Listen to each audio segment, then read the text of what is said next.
Live to Sreeram Chaulia, professor at the Jindal School of International Affairs. Welcome to the program here on RT International. Now, a couple of days ago, Donald Trump stated again that he sees North Korean missile test as a threat. Let's take a listen to what exactly was said. Together we are facing the threat of the reckless and brutal regime in North Korea. The nuclear and ballistic missile programs of that regime require a determined response. The era of strategic patience with the North Korean regime has failed. Many years, and it's failed. And frankly, that patience is over. What's in your view might be Trump's response to this latest test? Well, Medina, first of all, Trump's, there's no clarity on what he wants to replace strategic patience with, because he's also at its wit's end. Because on one hand, he has threatened military action against North Korea as a kind of preemption.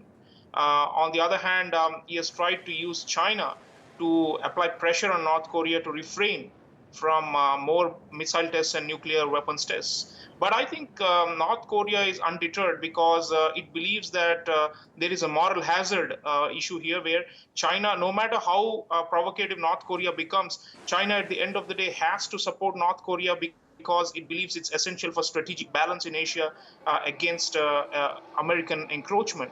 So I think Kim Jong-un is in a way also challenging China here by saying, listen, if you go over to the American side and apply pressure on me, that's not going to work either. So I think in a way, the circumstances are actually pushing Trump towards only one option, which is to try and open a direct hotline of communication with North Korea, because Kim Jong-un continues to defy military/diplomatic and even sanctions. China has been trying to enforce more sanctions in North Korea, but that's not stopping Kim Jong-un. So I think he's actually saying through all these tests that come and talk to me directly. And that's what, of course, the North Koreans want.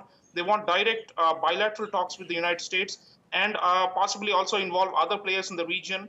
And I think North Koreans are looking for a bargain. This is their way of saying, give me a deal and I will think about it. But of course, the history shows that those have not worked. So it's really a catch-22 kind of situation. And Trump really doesn't have very many good options on the table right now. Well, Trump has warned many times that he is willing to put pressure on North Korea on his own. Does it mean that we might see an escalation of tensions between the two countries? It's quite possible, Medina, because Trump believes that he needs to discard the old policies that had been adopted by Washington for decades towards North Korea and do something new.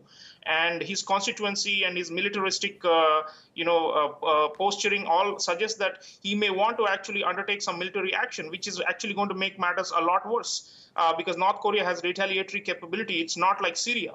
So to that extent, there is a real good chance that unthinkingly he will actually make matters worse than they are right now.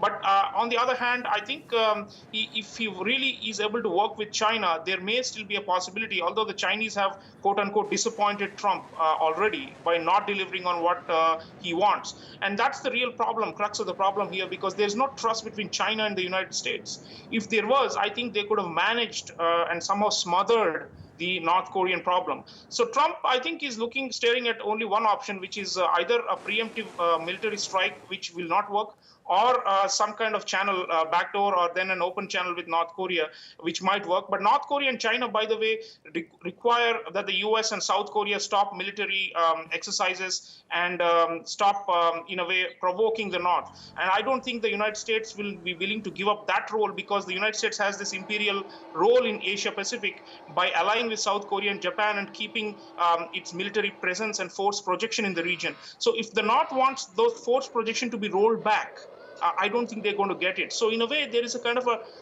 clash of interests where neither side is going to be able to get what it wants maximally. But I think at the most they can do is, at least stop, if not complete denuclearization of North Korea. The most the Americans can hope for right now is maybe launch some talks either through Russia or through China, reach out to the North Korean regime. There have been some signals of lower level officials trying to contact, and therefore I think that may have to be escalated to a higher level, because the North loves symbolism. And somebody like Kim Jong-un, who's a megalomaniac, he wants to be directly called and talked to by Trump. And Trump, being a kind of a non-conformist and unorthodox president, might be willing to do that as well, because he can do about turns very quickly. So in a way, this perilous brinkmanship of North Korea might potentially yield something optimistic at the end of the day. Sreeram, now speaking about launching new talks you've just mentioned, now we heard that Japanese Prime Minister plans to urge Russian and Chinese leaders during G20 summit to change their approach towards Pyongyang. What kind of response do you think he will get? I think, the players in the region are more interested in dousing the flames and not in increasing them and making it worse, because end of the day, United States only has 60,000-70,000 troops there, but these neighboring countries, Japan, Russia, China, they have a direct stake because they are direct neighbors of North Korea. And whatever destabilization happens of North Korea, if the regime falls, for example, it will have direct repercussions on these immediate neighboring countries. So they will be looking at what they would consider to be a more constructive approach, led by South Korea, because, under the new liberal presidency of Moon Jae-in, they really want to try and see, revive some kind of a sunshine policy which had been adopted by previous liberal regimes in South Korea a decade ago.